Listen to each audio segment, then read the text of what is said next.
Ang ating pong birthday celebrant, ang ating kaibigan, ang ating pong kuya, ang ating kabrad, ang ating ama.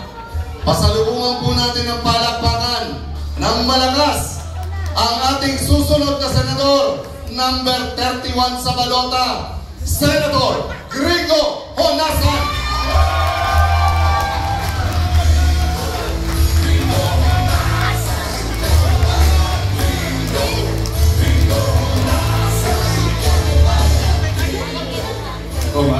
Maring magsimula naman tayo.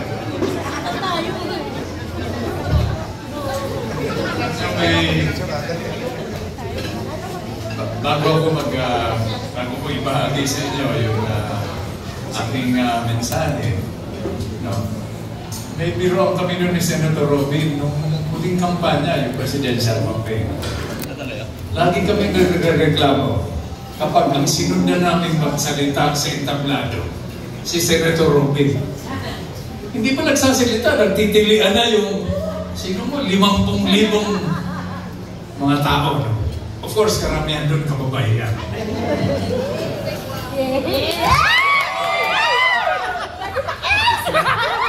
Ako naman, gusto ko rin sana magtitili.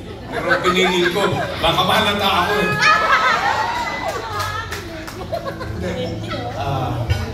Nakakataba talaga yung puso na nandito kayong lahat ngayon. Ito yung malalapit lang na lugar. Wala pa yung mga kababayan natin na galing sa Mindanao, sa Visayas. Pero may mga umabot. Unang-una, pagbigyan niyo ako dahil siyempre, ako yung birthday mo eh. Huwag kayong mag-alala, mga 3 oras lang itong mensahe ko sa ito. Happy birthday, Diaz! Oo, maraming salamat. Alam niyo naman kung gaano kahaba, katarik, kahirap itong paglalakbay natin. Hindi ito nagsimula lamang noong 1986. Nagsimula ito noong 1995. Diba? 1986, People Power Revolution, sabi nga ni Senator Robin parang nasayang yung pagkakataon na yun para sa makahulugang pagbabago. People Power. Nagsama-sama yung sambayanan nun. Hindi color-coded. Walang pula, walang dilaw, walang red, white, and blue. Nagpunta lahat doon, kasama yung mga anak nila. Yung mga mahal na sa buhay. Hindi laban sa, hindi kontra sa isang tao o isang administrasyon. Ito, bibigyan ko ng dino, kundi para sa. Not against anybody or anything or any administration. Kundi for, para sa maayos na pagmamahala at yung mga tunay na pagbabago. Hindi natin makikita yon sa pagpapalit lamang ng personalidad, kundi pagpapaganda, improvement, pagpapaayos ng system. Ano una natin ginawa noong 1986? Sabi na Senator Robin, Freedom Constitution, Revolutionary Government. Ano ang unang ginawa natin? Nagdaos tayo ng eleksyon. Parehong eleksyon na idadaos natin sa darating na Mayo. So kung titignan natin, kung susuriin natin yung ating kasaysayan, pareho ang ginagawa natin. Pang-ekonomiya, pang-politika, pang-seguridad. Pareho, paulit-ulit. At umaasa tayo na iba ang magiging resulta. May tawag dyan. Pero hindi natin pag-uusapan yun. Ano ang ibig sabihin nito? Sabi nga ni Senator Robin, at sinabi nito, binigyan din niya ni Manong Matt Defensor, no? ng ama ng ating magiting na si former Secretary, former Congressman Mike Defensor, na parating na yata. Ano ang ibig sabihin nito? Ang ibig sabihin nito, ang sangkap ng tunay na pagbabago at pagtataguyod sa isang malakas na bansa ay dalawa sa ating pananaw. Unang-una sakripisyo. Kailangan may henerasyon na magtaya ng pangalan, ng buhay, ng pamilya, ng karera. Sakripisyo. Pangalawa, nasangkap nito, pagkakaisa. lagi tayong pinapako dun sa pro-anti, pro-China, anti-China, pro-US, anti-US, pro-ganito, no? Kahit na sa politika, hindi ko na babangkitin yung mga pangalan, baka mapagdiskitahan naman tayo. Pero bihira nating marinig yung pro-Pilipino. Hindi natin narinig. Nasaan yung pro-Pilipino? So, ano ang susi rito? Ang unang hakbang. Hindi naman natin pwedeng basahin yung iniisip ng mga nag-aambisyon na sakupin tayo. Pag let's say, ang katapat natin, China, abay, 5,000 taon ang kasaysayan niyan. Tayo, 120 years old lamang. Diba? Yung Amerika, 250 years old. O idagdag mo na. Diba? Yung UK, yung England, 1,000 years old. Hindi nakasulat yung saligang batas nila. I-add mo, pag samasamahin mo yung 1,000 plus 250 plus 120, hindi ba abot sa kalahati ng 5,000 years na kasaysayan? So, ano gagawin natin? Yung sumatotal nito, ano gagawin natin? Magkaisa tayo. Maghanda tayo. Tinatanong ako, former colonel, former rebel. Alam niyo naman kung saan ako nanggaling, di ba? Kasama ko yung marami sa inyo rito. 17 taon ako, 17 years na sundalo. 7 taon na rebelde. Diba? Tapos 21 years na senador. Kauna-una, hindi naman ito sa pagmamayabang. Nung nagtago ako ng 7 taon, nag-peace talks kay President Fidel Ramos. Ang tanong, ano gagawin natin? Nakumbinsi tayo na magbalik loob. Ano gagawin natin? So sabi, ng mga kasamahan natin, sabi, tumakbo tayo. Tinatawag na parliamentary struggle. Lumahok tayo sa eleksyon. Tingnan natin. Sabi kasi nila, mahirap yung bato kayo ng bato galing sa labas. Pumasok kayo sa loob. Pagtulungan natin na palakasin yung pundasyon ng ating demokrasya. Tingnan natin kung may mangyayari. So, lapit ako noon. Senator Robin, naman, mga kasama. Umilik, Nampre. Sabi sa akin, Kernel pa ako nun. Gusto mo tumakbo? Ano tatakbuhan mo? Barangay captain. Sabi ko, hindi po. Senador. Sabi, tatakbo ka senador. Galing ka sa panggugulo. Yun ang pananaw ng iba. Diba? Siyempre, pag ikaw yung tinatamaan, ikaw yung may atraso, diba? Ang tingin sa iyo, nanggugulo ka. Pero pag nakikinabang sila, ang tingin sa iyo, siyempre. So, pati yun, namimili, diba? So sabi ko, paano ka tatakbo, Kernel? Wala kang partido. Wala kang pera. Galing ka sa pananaw ng iba, sa panggugulo. Sabi ko, nagkakamali ho kayo. Wala kaming pera, totoo.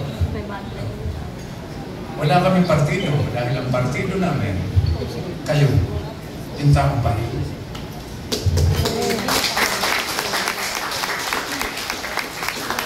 Ngayon, sa haba ng panahon, nagkita-kita tayo. Ngayon, alam na nila. Diba? Wala nga tayong partido, pero ipapaliwanag ko, paintulutan niyo ako magpaliwanag. No? Wala tayong partido, technically, independent. Wala naman kasing partido, political bid sa ating bansa. Kung sino yung manalo, puntahan doon. Pag natalo, lipatan. Tayo, nagbuo tayo ng partido politika. Although technically, pag tinatanong ako, ano ba partido? Independent. Mahirap yung malagay ka dun sa alangan, no? Nag-aaway, sabi na ni Senator Robin, nagkakapersonalan, nakakalimutan yung kapakanan ng bansa at yung kinabukasan ng ating pinagkakaingatan na yaman. Yung susunod na henerasyon natin ng national at global leaders and citizens, yung ating mga anak. Sila ang punto na lahat na ito. So, ano itong partido na binuo natin? Binubuo natin, pinapalakas natin. Ito yung mga veterano noong 1986. Nabuhay pa. Ito yung mga tumiwalag dun sa original na Magdalo, galing sa Opon. At inabot natin, Senator Robin, yung mga naulila na armadong grupo ng mga kapatid natin na Muslim. At inabot din natin yung ating kamay dun sa mga naulila ng mga kababayan natin sa tinatawag na makakaliwang revolusyonaryo grupo. Binuo natin ito. Hindi ito yung partido ng ginagalang natin na pumanaw na Senador Miriam Santiago. May Reform Party din siya. Hindi ito yung Reform Party ng pumanaw na Senator Raul Roco. Hindi rin ito yung Reform Party ni Senator Secretary Renato de Villa. Bagong Reform Party ito. Ito yung mga galing sa armadong pakikibaka na nagbalik loob. Ano ang ibig sabihin nito? Itong Reform Party, binuo ito ng mga galing sa armadong pakikibaka. Naghahangad tayo ng reforma, mapayapa, ligat, sa isang patas na larangan. Patas na larangan. Abay, kung nagmamanikloob na kami, no? Nakikiusap na kami sa inyo, nadaanin natin ito sa mapayapa at ligat na pamamaraan. Nagmamanikloob na kami, nagmamakaawa kami sa inyo. Nagawin natin patas yung laban. Eh, ayaw ninyo.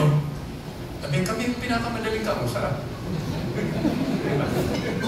Hindi, ayaw nyo na mapayapa. Iguloy na natin para magkaintindihan na. Pero hindi yun ang mensahe ko sa inyo. Ito may mga... Diba? Baka mapagbiskitan na naman tayo. Dito pa naman si Senator Robin at si Manong Mat. Baka... Ako, sabi niya, nag-iipon-ipon na naman yung masirao doon. So, ang punto ko lang dito ay isipin natin palagi yung ating bayan, yung ating mahal na inang bayan. Sayang po, sinasabi ko sa inyo, tayong lahat, no? Hindi natin itataya yung buhay natin, yung pamilya, yung pangalan, para sa ano? Nakita natin na ang ganda talaga ng Pilipinas. Tignan niyo yung mapa ng mundo. Nasa gitna tayo may hawak ng traffic light. Yun lang, hindi natin sinisingin yung dumadaan na barko, aeroplano sa teritoryo natin. Diba? Daan sila ng daan, hindi natin sinisingin. Alam mo, kulang tayo sa pera. Alam niyo, Senator Robin, nasa Senado siya ngayon eh. Diba? Grabe ang pagkawasak ng ibang institusyon, ng sistema. Yun ngayon ang pagkukulan natin ng pansin. Itong halalan na ito, hindi ito tungkol sa akin. Alam ko nandiyan kayo. Kayo ang partido namin na mga nag-iisip sa bayan. Itong partido natin, palakasin natin ito. Tahimik lang tayo, mag-organize tayo. Ipaabot natin sa mga kababayan natin na itong halalan, hindi ito madadaan sa forma. Hindi ito madadaan sa papugian. Kung sa forma lang at sa sustansya, tayong mga Pilipino, kung ang pag-uusapan dunong world class tayo. Pero minsan ang pag-uusapan namin ni Manong Mat at ni Senator Robin, di ba? World class tayo sa dunong. Pero nagkalat yan. Umaapaw yung utak, lumalabas na sa tenga, yung dunong. Ang kulang sa atin, sa ating mga Pilipino, dahil na rin sa sobrang pampolitika, yung puso. World class tayo sa dunong, tayo mga Pilipino. Pero champion tayo sa puso. Sa puso. At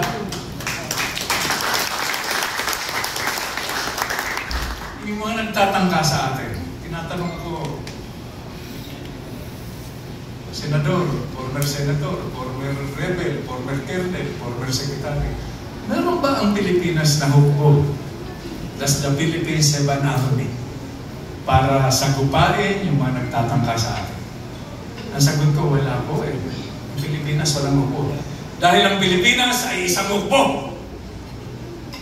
Bawat bata, matanda, lalaki, babae ay dapat handang panindigan yung huling linya ng pambansang awit natin na tinuturo natin sa ating kabataan tuwing may flag ceremony. Ang mamatay ng dahil sa iyo. Pag sinasabing our children are our future, diba?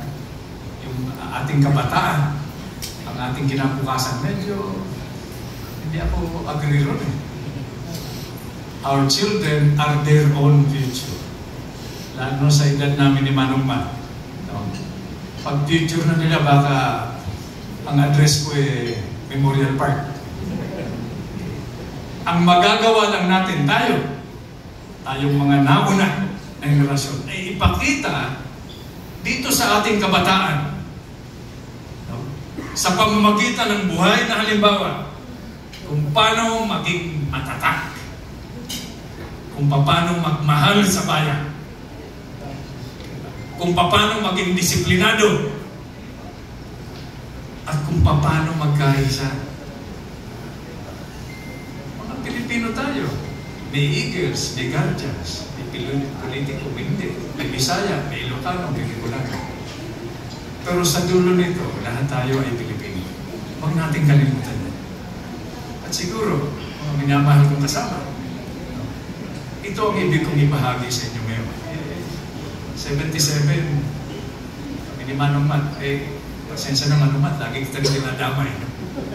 Mas marami na kaming kahapon isa kinabukasan. Mas marami na kaming kahapon kaysa bukas. Yung mga katulad ni Senator Roque, hindi ito pangangampanya. Tingnan natin si Senator Roque. Dahil ito naman ang aking pakiramdam tuwing buboto ko Pagtitingnan mo ang pangalan sa balota, ang nasa isip at nasa puso ko, ito na lang ba ang pagpipilian? Ha? Ito na lang ba? Yung sinabi ni Senator Robin, pareho ang pamilya.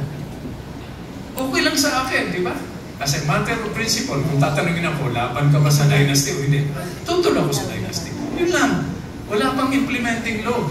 Panahon ni President Ramos, urgent certified as urgent. Pero umaasa ba tayo na magpapasa ng batas yung mga mambabatas natin kontra sa kanilang interes? Bakit namayagpag ang mga dynasty? Yung sila na lang. Pare-parehong apelido. Pati mga apo diba? Nagbe-breastfeed pa kandidato na. Ngayon, ito ang tanong ko sa ating lahat. Pag-iwalay natin mamaya. Dasal natin. Pag-umuni-muni natin. Bakit namayagpag ang dynasty? Paano walang pumalag? Walang tumayo? Walang nagsalita? Nagpunta ako sa Congress. Resource person ako, pinatawag ako for charter change. Siyempre, nag-focus ako dun sa economic provisions. Pagpunta ko rin, sabi ko, itong Kongreso basang-basa na ang papel nito. Wala na itong pag-asa. Hanggang nagtanong yung mga batang congressman at congresswoman, abay pinagpawisan ako. Ang gagaling. Anong mata, Senator Roque? Ang gagaling. Nung coffee break, nilapitan ko isa-isa. Sabi ko, Congressman, ba't hindi kayo nagsasalita? Ano niyo sagot sa akin? Sir, pag nagsalita kami, papatayan kami ng gripo. Ang ibig sabihin, hindi sila bibigyan ng pondo para tulungan yung kanilang mga sinasakop. So, pero ang dami nito. Maraming mga batang congressman, mayor, governor, konsehal. Kanina may nagsalita. Diba? Mga batang pinuno, local government. Hanapin natin itong mga ito. Dahil itong mga ito, pumapalag na. Nagsasalita na, maniwala kayo sa amin. Kahapon, nasa Rizal kami. May mga pumapalag na, may nagsasalita na. At hindi sila pareho mag-isip ng kanilang mga, yung mga nauna sa kanila. Hindi na ito mga tarampol. Iba na ang mata ng utak. At iniisip nila, bago yung sariling kapakanan, iniisip na nila ngayon, yung bansa, yung Pilipinas, yung kinabukasan ng kanilang mga anak. Hanapin natin ito. Yun ngayon ang mission natin. Para pagdating ng araw, huwag muna tayo yung masyadong maglalantad, baka pag-initan tayo. Tahimik lang, magpalakas tayo. Pag malakas na tayo, saka tayo lumantad at sabihin natin sa kanila, tama na. Unless gusto ninyong maulit na naman yung mga shortcut, people power na naman, may pag-aalsa na naman. Pasensya na kayo, dahil sabi ba ako may berte, hindi ako magkasalita.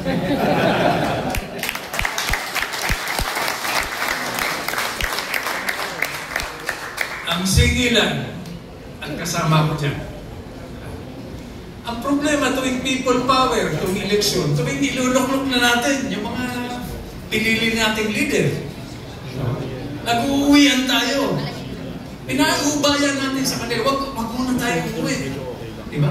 Pakaluklok natin ang singilan, hindi tuwing may eleksyon. Ang singilan sa kalagitnaan ng eleksyon. Diba? Pagkatapos ng eleksyon, pag nanalo na, nagproklama na, nag-take out na, sitahin natin. Oh, senator, congressman, mayor, governor, basta loob mong tumayo sa harap namin. Ang dami mong pangako. Ano ginawa mo? Day one. Ano ginawa mo? Para panindigan yung mga pangako. Yun ang tungkulin natin. At hanapin natin itong mga bagong leader, mga bata, mas magagaling kaysa sa atin. Hanapin natin sila. Uuhin natin sila. Palakasin natin ang loob nila. Para hindi na naman tayo mauwi. Diba? Sa Hawaii, sa armadong tunggalian, sa shortcut. Shortcut yung people power eh. Kung gano'n na gusto natin. Diba? People power pa ng people power. Ang isa na natin yung mga korte. Baka makatipid pa tayo.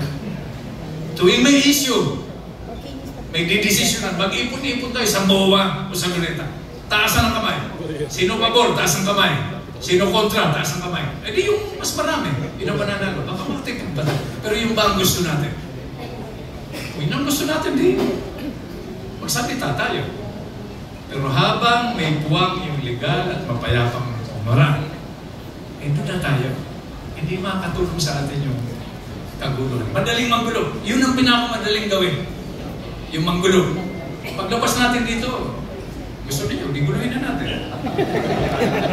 Huwag natin idamay si Senator Robin dahil may ibang plano ang Panginoon at si Allah para sa Kanya.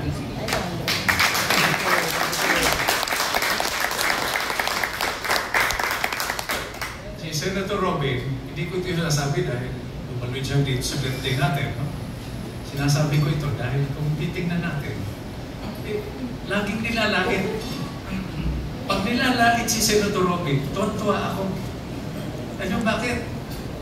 Meron pa may puno na binabato dahil walang bunga. Ibig sabihin may sinasabi siya. Diba? Na nakakarindi. Diba? Nauudyokan yung mga nakaupo sa kapangyarihan, nauudyo ka na mag-isip. Bakit galit sila kay Senator Robin? Pakinggan nila yung sinasabi niya. Para magkaintindihan. Kaya, Senator Robin, hindi kita binobola. Naman, no? Hindi ko nang pinapalakas yung loob ko.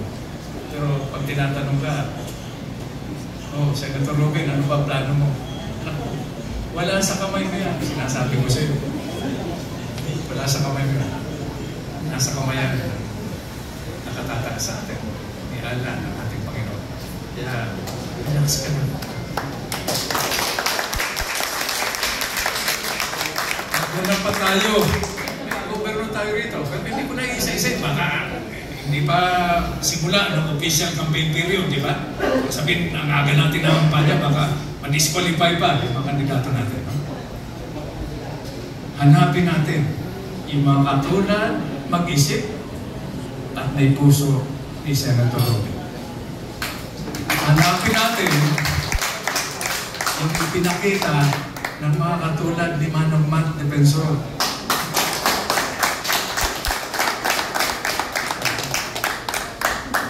Pagtalpuin natin ito.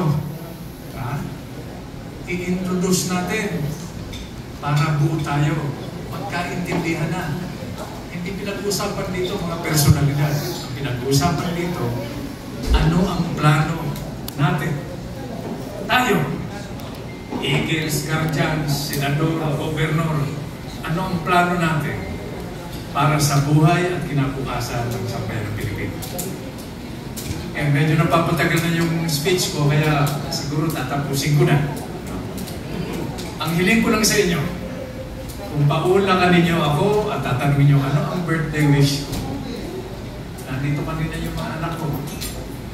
Ang birthday wish ko sa araw na ito at siguro dapat birthday wish natin para sa bawat isa sa atin at birthday wish natin para sa ating bayan. Una-una, kailangan magsama-sama tayo. Actually, marami tayo eh.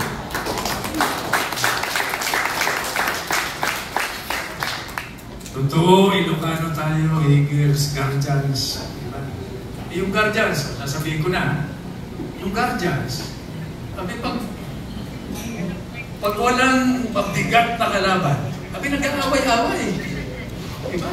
Yung Guardians, mas maraming leader kisa follower. Mas maraming paksyon kisa member.